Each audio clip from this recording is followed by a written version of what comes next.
Hola chicos, ¿qué tal? Buenas noches.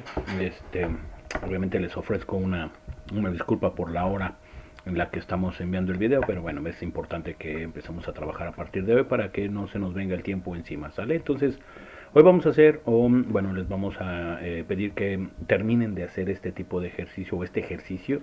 Yo les voy a empezar a dar una serie de elementos para que ustedes vayan empezando a terminar el ejercicio. Esa sería su actividad de refuerzo y vamos a realizar otro ejercicio por ahí que tiene que ver con otra ménsula, pero ahora la fuerza está, vamos a decirlo así, no está aplicada en dos dimensiones, sino que ahora la fuerza está aplicada en tres dimensiones.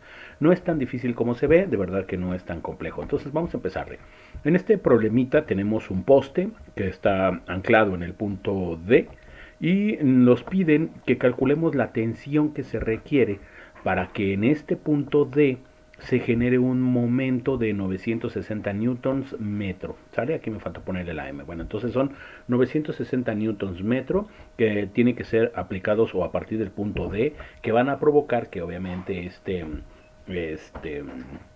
este poste que está tensionado por medio del malacate haga que se genere este momento, ¿no? Nos dice el problema que tenemos una distancia de 2.8 metros, que D vale 2.8 metros, de una vez lo vamos a poner por acá y vamos a trabajarlo. En este caso vamos a trabajarlo como un elemento en dos dimensiones, no vamos a meternos en problemas que si son tres dimensiones y demás, y tampoco lo vamos a hacer por medio de este producto cruz, lo vamos a hacer aplicando la regla general del momento. Recuerden que el momento en un punto, que en este caso sería el momento en el punto D, va a ser igual a la fuerza aplicada en el punto de aplicación, que en este caso sería el punto C, ¿sale? Por el seno del ángulo en el que se aplica la fuerza, que vamos a ponerle un ángulo phi, y eso multiplicado por la distancia, ¿vale? Entonces, si analizamos el problema nos vamos a dar cuenta de que básicamente lo que tenemos son triángulos, entonces vamos a utilizar la geometría básica, teorema de Pitágoras y funciones trigonométricas relativamente sencillas para encontrar este ángulo. El objetivo primario es encontrar este ángulo, que le podemos llamar como tú quieras, vamos a llamarle el ángulo alfa, se me ocurre, ¿sale? Pero para poder encontrar este ángulo, primero requerimos hacer todo un análisis de la posición, distancias y demás, para poder encontrar los demás ángulos que al final me van a llevar a encontrar el ángulo. Entonces, chécate lo que tienes que hacer, ¿sale? Te voy a dar una serie de elementos para que intentes hacerlos. No pasa nada si no puedes hacerlo, lo intentaste dos, tres veces y ya no pudiste hacerlo, no te estreses, lo vamos a resolver en la siguiente sesión, lo vamos a resolver para que veas cómo se tenía que hacer, pero inténtalo, no está tan complicado. Entonces fíjate, aquí tenemos una distancia, necesito conocer esta distancia, que sería la primera parte que vamos a calcular, y esta primera distancia pues no es otra cosa más que la hipotenusa de un triángulo, ¿sí estás de acuerdo? Entonces el triángulo se forma desde el punto C hasta el piso, vamos a decirlo así, que es donde está el punto también de anclaje, el punto E, que se alinea con el punto D. Entonces aquí acabo de dibujar un triangulito. Yo creo que con ese triángulo y sabiendo que este lado es de 0.2, aquí nos dice claramente que es 0.2, y sabiendo que este es de 0.875, entonces podríamos calcular este lado al que voy a llamar D. ¿Sale? Utilizando el teorema de Pitágoras, te recuerdo que el teorema de Pitágoras pues es elevar al cuadrado, sumar y sacar raíz. De verdad que no tiene gran ciencia. Entonces ya que tengas el valor de D, ya tienes este elemento que está aquí. ¿Sale? Ahora, ¿cómo voy a hacerle para encontrar el ángulo alfa? El ángulo alfa podemos encontrarlo de dos, podemos encontrarlo de varias maneras, pero creo que la más sencilla es empezándole que en este ángulo, lo voy a poner en otro color, lo voy a poner en color rojo. La misión va a ser que encuentres este ángulo, ¿sale? Este ángulo, le puedes llamar como quieras, yo ahorita le voy a llamar el ángulo beta, para no utilizar otra vez el ángulo alfa, ¿no? Entonces este ángulo beta lo podemos encontrar a partir de utilizar la tangente, inversa tangente del cateto opuesto entre el cateto adyacente, te va a dar como resultado este ángulo. Una vez que ya tengas este ángulo que tiene que salir, bueno, no te voy a decir cuánto sale para no entorpecer este procedimiento, mejor trata de calcularlo. Una vez que ya tengas el valor del ángulo beta, creo yo que podríamos definir cuánto vale este otro ángulo, ¿sale? Este otro ángulo lo vamos a definir como el ángulo gamma, se me ocurre. El ángulo gamma, perdón por mi gamma que está muy horrenda, pero vamos a tratar de hacerlo otra vez. El ángulo gamma es un ángulo, el ángulo que sería el suplemento. ¿Estás de acuerdo que valga lo que valga el ángulo beta? Lo que falte para 180 pues es el ángulo gamma, ¿vale? Entonces ya tenemos ese ángulo gamma, ya vamos avanzando. Ahora, una vez que ya tenemos el ángulo gamma, que tiene que salir más de 100, obviamente, entonces en este caso, por ejemplo, lo que vamos a hacer es irnos para acá para encontrar el ángulo entre el malacate y el punto de aplicación de la tensión del cable, ¿va? Entonces vamos a suponer que este lo vamos a llamar el ángulo, ¿qué será? Alfa, beta, gamma. Vamos a ponerle que este sea el ángulo delta, ¿sale? El ángulo delta lo vamos a calcular bien sencillo. Mira, fíjate, voy a trasladar esta información a otro triángulo, ¿sale? Imagínate que este es el ángulo delta. Tenemos la distancia total desde el punto E hasta el final del triángulo rectángulo. O sea, tenemos que completar el triángulo. No lo puedo sacar con el triángulo que está en la parte interna. Lo podría sacar con ley de senos y cosenos, pero es una fiesta. Entonces lo vamos a hacer con teorema de Pitágoras. Entonces, desde el punto E hasta el final, donde se alinea el punto C con el piso, tenemos una distancia total que en este caso sería de 3 metros, ¿no? O sea, 2.8 más 2 serían 3 metros. La altura sigue siendo la misma, 0.875. Y lo que voy a hacer es la distancia, vamos a decirlo así, la distancia que hay desde el punto E hasta el punto C, no la necesito, no me sirve, por eso ni la voy a calcular. Lo que quiero es el ángulo. Entonces, otra vez utilizando tangente a la menos 1, acuérdate que la tangente a la menos 1 se utiliza con el cateto opuesto y el cateto adyacente para encontrar el valor del ángulo, en este caso el ángulo delta, ¿vale? Ya tienes el cateto opuesto, ya tienes el cateto adyacente y con eso puedes encontrar el ángulo delta. Una vez que ya encontraste el ángulo delta, recuerda que la suma de los tres ángulos, el ángulo gamma, que ya debimos de haber encontrado en el paso anterior, el ángulo delta, que estamos calculando a través de este triangulito muy sencillo, y el ángulo alfa me tiene que dar 180, entonces de ahí puedes calcular el valor del ángulo alfa, ¿vale? Este ángulo alfa es el que necesito. Ese es el objetivo. Entonces le voy a poner ahorita aquí la fuerza. Esta fuerza se aplica así, ¿vale? Es una fuerza que está aplicada con un ángulo, ¿vale? Y lo que yo tengo que encontrar para encontrar esta fuerza F es su componente. La que necesito es esta de acá. Esta es la que necesito porque es la que va a provocar el momento. Esta se va a llamar Fy. Y Fy va a ser la fuerza, que no sé cuánto vale, que es la que voy a encontrar, por el seno del ángulo. Entonces, como aquí le pusimos alfa, entonces aquí le voy a poner alfa, que es el ángulo que estoy buscando, ¿vale? Entonces, fíjate, el momento ya lo tiene, serían 960. No le voy a poner unidades para que no sean muchas letras. F, que es lo que tienes que buscar, por el seno del ángulo alfa, que después de todo este procedimiento que ya comentamos, vas a encontrar el valor del ángulo alfa. Lo sustituyes aquí y lo multiplicas por el valor de D, que también lo vas a encontrar con el teorema de Pitágoras. Y una vez que termines, entonces tienes que hacer los despejes correspondientes. Por ejemplo, una vez que calcules el seno del ángulo, te va a dar un decimal, lo multiplicas por la distancia y ese resultado o ese número lo vas a pasar del otro lado dividiendo, y al momento de hacer esa operación entonces vas a obtener el valor de la fuerza, y está por ahí como dato nada más, como una especie de pista, tiene que salir más de 1200. Vamos a ponerle más de 1200, ¿vale? No es exactamente 1200, es un poco más de 1200 lo que te tiene que salir. Entonces te pido por favor que lo intentes para que hagas todo ese movimiento de los ángulos y demás. Luego lo vamos a resolver este mismo ejercicio, pero utilizando la matriz o el determinante del producto vectorial entre el radio vector que está involucrado en esta estructura, ¿no?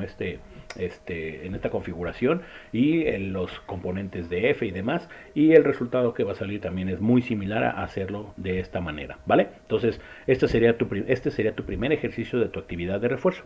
El segundo ejercicio de la actividad de refuerzo es también muy similar a lo que estuvimos viendo en la sesión anterior. De hecho es el mismo tema, por eso no hay vamos a decirlo así, un video nuevo con algún tema, porque es exactamente el mismo tema que ya estuvimos viendo. Lo único que vamos a comentar en este ejercicio es lo siguiente. Por ejemplo, aquí sí vamos a utilizar que el momento, aquí lo que necesitamos calcular es, vamos a calcular dos momentos, el momento en el punto A y vamos a calcular el momento en el punto B. Entonces necesitamos encontrar el radio vector. El radio vector evidentemente va a ser diferente dependiendo de qué momento estés utilizando. Voy a tratar de hacer esta imagen más grande para que se alcance a visualizar un poquito mejor, ¿sale? Y que esto nos pueda servir como apoyo. Entonces, bueno, vamos a suponer que voy a calcular o vamos a empezar a calcular el momento en A.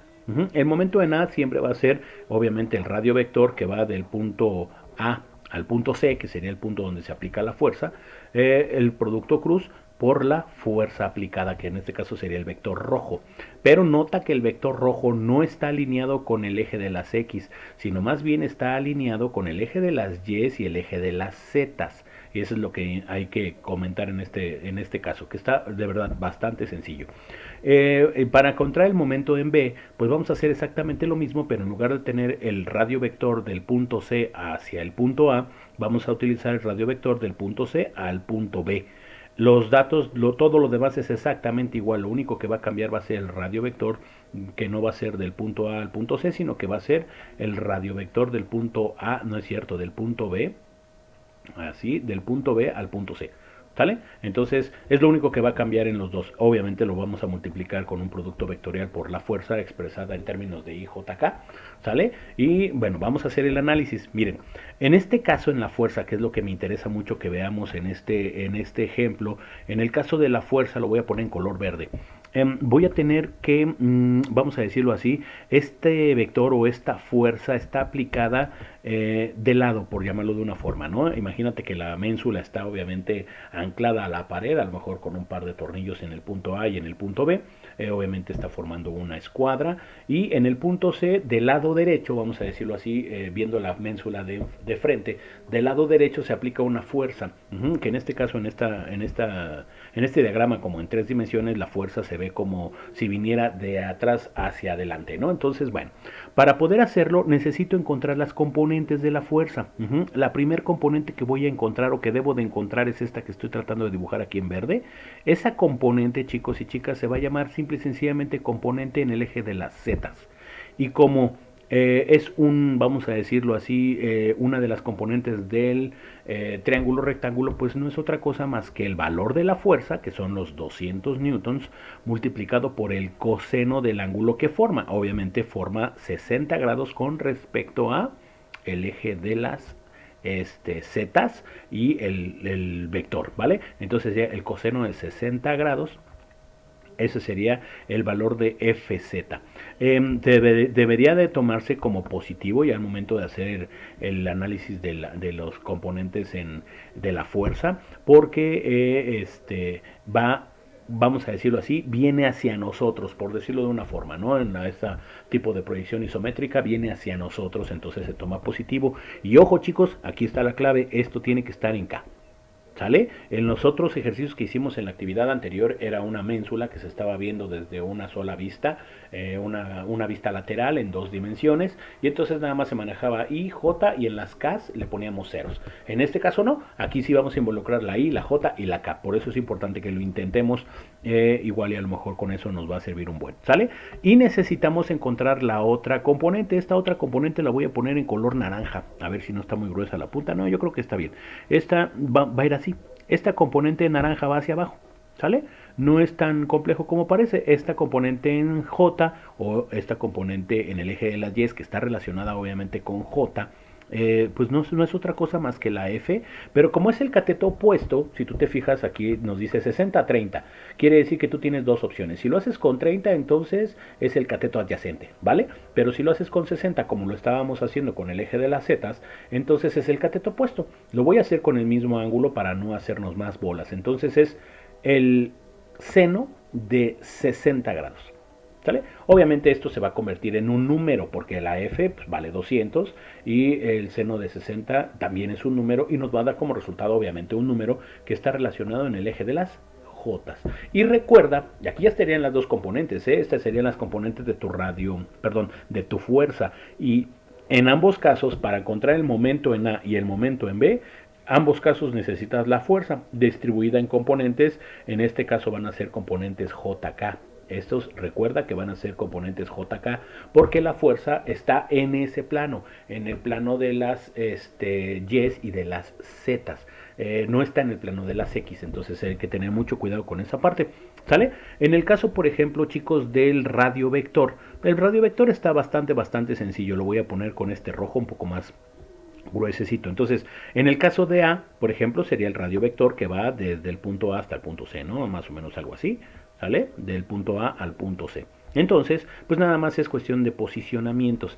Aquí nos está diciendo bien clarito que este es el eje de las X, este sería el origen, el punto B sería el origen, y este es el eje de las Y, y por acá está el eje de las Z. Creo que es bastante clara la imagen y con eso nos podemos ayudar. Entonces, ¿cuál sería la distancia, vamos a decirlo así, cuál sería el radio vector de la línea roja? Sería, por ejemplo, en el caso de las X, pues se va a mover 60 milímetros, o sea, de la pared a donde está el punto C son 60 milímetros, pero recuerda que esto lo tenemos que pasar a metros, ¿sale? El momento no lo puedo expresar en newtons milímetros, lo tengo que expresar en newtons metros, entonces esto hay que pasarlo a metros. Ahí te dejo la aclaración para que lo intentes, ¿vale? Entonces, este primer radio vector tendría una I, que sería esta unidad, sería en I, y después, una vez que nos desplazamos 60 metros, o 60 centímetros, perdón, 60 milímetros en el eje de las X, que sería la Y, obviamente hay que subir para llegar al nivel de C, y sería pues nada más la suma de estos dos, ¿no? 50 más 25. Obviamente eso estaría relacionado con la J. Esto recuerda que como esa altura está relacionada con la J. Como estoy yendo de abajo hacia arriba, entonces la estoy tomando o la debo de tomar positiva. En el caso de la I, pues voy de la izquierda hacia la derecha, entonces la tengo que tomar positiva también, ¿vale? Con esto entonces encuentras cuánto vale J, cuánto vale I de el radio vector. Y ya que tengas el radio vector, entonces nada más lo que tienes que hacer es el producto cruz. Recuerda que el producto cruz se hace con el determinante en I, en J y en K, ¿sale? Y si vas a hacer el producto cruz del radio vector por la fuerza, primero escribe el radio vector. El radio vector sería, por ejemplo, en I, aquí tendría que llevar un valor, aquí tendría que llevar otro valor y aquí tendría que ser 0. Pero la fuerza no tiene I, o sea que la fuerza tendría que tener un 0 aquí, un valor aquí y un valor acá, ¿sale? Te pido por favor que lo intentes, no te estreses. Obviamente hay cualquier cantidad de opciones, puedes basarte en algún video por ahí que encuentres, no lo copies tal y como está porque algunos no están muy bien desarrollados que digamos, yo ya vi 2 o 3 por ahí, algunos son bastante buenos, pero a lo mejor te sirven de guía. Ojalá que esto que te acabo de poner ahorita te sirva un poquito de guía para poder hacer tu actividad de refuerzo. Entonces, te repito, tu actividad de refuerzo el día de hoy, bueno, para esta segunda actividad de refuerzo de esta semana, que sería la actividad de refuerzo número 6, hay que resolver este problema. Lo que necesito es calcular el valor de la fuerza. Y lo podemos hacer de varias formas, pero creo que yo creo que esta forma geométrica es un poco más sencilla que intentar hacerlo por el radio vector y la fuerza, ¿sale? Y el segundo ejercicio es utilizando esta ménsula o este ejercicio. Te voy a poner en el archivo de Word los dos dibujitos para que los tengas a la mano y los puedas trabajar, ¿sale? Utilizando vamos a calcular el momento en A y además vamos a calcular el momento en B. La ventaja es que como es una sola estructura, entonces lo único que va a cambiar es el radio vector, ¿vale? En el caso de B, pues sería del punto B hasta el punto C, nada más. La I sería la misma porque el punto A y el punto B están en la pared, los dos están alineados, el valor de I sería el mismo, el único que cambiaría sería el de J, ¿sale? Y trabajar con este determinante, esto sería bastante bueno. Acuérdate que cuando tapas la I, pues entonces calculas el determinante o calculas el valor de I. Acuérdate siempre que cuando tú estás calculando un producto cruz, entonces el elemento, cuando estás calculando I se toma positivo, cuando calculas J es negativo y cuando calculas K es positivo. Entonces nada más toma en cuenta esos pequeños detalles. No es nada diferente a lo que ya hemos estado analizando, nada más es que ahora está aplicado en 3 dimensiones y es muy interesante que vayas trabajando con esta parte de las 3 dimensiones, ¿sale? Entonces, de verdad te agradezco mucho tu atención. Otra vez te vuelvo a ofrecer una disculpa por la hora, porque yo sé que ya no es como que muy temprano, pero no quería dejar pasarlo hasta el otro día para que podamos ir ahí como que avanzando en esta parte de los tiempos, ¿sale? Entonces, que pasen una excelente noche, muchísimas gracias.